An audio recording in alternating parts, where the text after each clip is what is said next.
রান্না করে আমার অবস্থা দেখো, পুরো ঘেমে চান, মানে বডি থেকে মানে ঘামগুলো এরকম ঝরছে, এরকম হচ্ছে, হাত ফাত পুরো ঘেমে গেছে, অবস্থা কি প্রচন্ড গরম পড়েছে। তো কি হবে, আর আমার তো ওভেন গুলো বড় না, বড় ওভেনের তাপটা বেশি লাগে।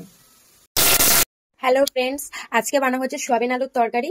আর রান্নার ভিডিওটা আপলোড করাই হচ্ছে না, তো ভাবলাম একটু তোমাদের সাথে শেয়ার করি।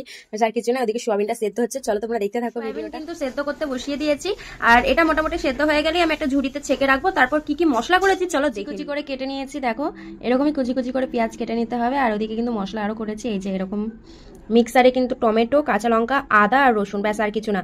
বলবে তোমরা যে লঙ্কার হাল কি হয়েছে, কিন্তু কি করবো বলো, গরমে আমরাই শুকিয়ে যাচ্ছি, আর লঙ্কা, তাই লঙ্কাগুলো ওরকম শুকিয়েই গেছে, কোনো ব্যাপার না, সব একদম পিষে দেবো। এই মশলাটাই করে নেবো। তারপর এবার কড়াই বসিয়ে দিয়েছি, ওদিকে চলো দেখতে রেখেছিলাম, সেটা কিন্তু দেখায়নি। এবার আলুটা প্রথমে হচ্ছে কড়াইতে তেল দিয়ে আলুটা ভেজে নেবো। সোয়াবিনে একটু বেশি পরিমাণ তেল লাগে, সেই কারণে তেলটা একটু বেশি দিতে হবে। সেই সময় কিন্তু নুন আর হলুদ অল্প পরিমাণে দিয়ে দেবো। ছাঁচার সাহায্যে ভালো করে ভেজে নিয়ে এগুলো তুলে নেবো আলুগুলো।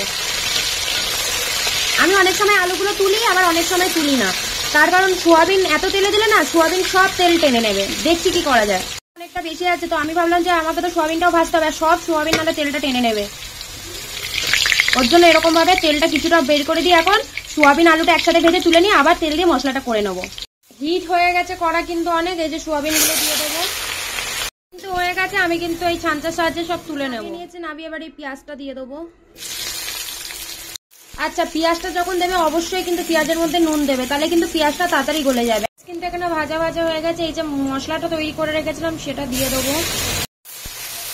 এবার যত পারবে কষাতে হবে, যতটা পারবো কষাবো, এই কষানোটাই মেন। মিক্সি বাটিটা একটু ধুয়ে দিলাম, ধুয়ে যেইটুকু জল ছিল সেটাও দিয়ে দিলাম, দিয়ে ভালো করে কষাচ্ছি। এবার মশলা দেবো, গুঁড়ো মশলা হচ্ছে হলুদ গুঁড়ো, হচ্ছে জিরে গুঁড়ো, লঙ্কা,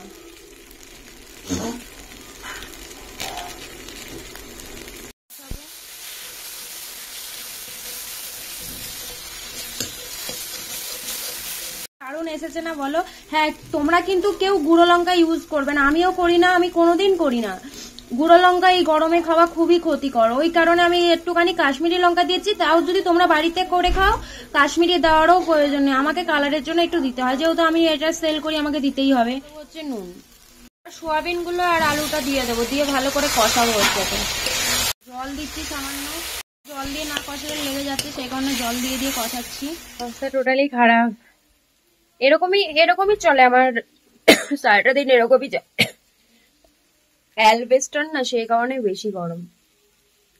কষানো কিন্তু কমপ্লিট হয়ে গেছে, জল দিয়ে দেবো এবার।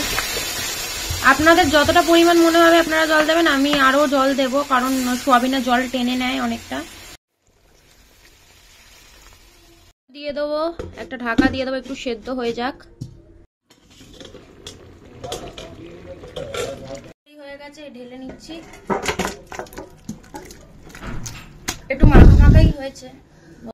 দেখো বন্ধুরা, তরকারি কিন্তু কমপ্লিট, একটু মাখা মাখা করেছি, আর খুব টেস্টি কিন্তু হয়েছে মনে হচ্ছে দেখে। পুরো এত গরম যে ধোঁয়া উঠছে।